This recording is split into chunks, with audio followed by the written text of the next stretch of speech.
দুই নায়িকা নিয়ে দাগি সিনেমা শুটিং শুরু করেছেন Afran Nisho.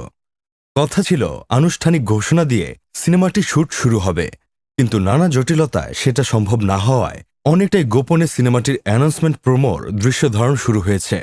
NTV online ৩০ October প্রথম জানিয়েছিল, ছুঁয়ে দিলে মন খ্যাত নির্মাতা শিহাব শাহীন পরিচালিত দাগি সিনেমায় নিশোর নায়িকা হচ্ছেন তমা মির্জা।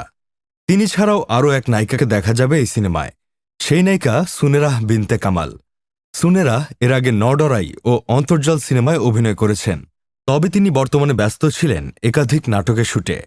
সিনেমাটির প্রযোজনা প্রতিষ্ঠান এসবিএফ আলফাই এন্টারটেনমেন্ট এখনই এই সিনেমা নিয়ে আনুষ্ঠানিক কোনো মন্তব্য করতে চায় না। প্রতিষ্ঠানটির ভাষ্য, সংবাদ সম্মেলন করে বিস্তারিত জানানো হবে সিনেমাটির ব্যাপারে। বিনোদন desk, Sadman Sakib, Bangladesh news today.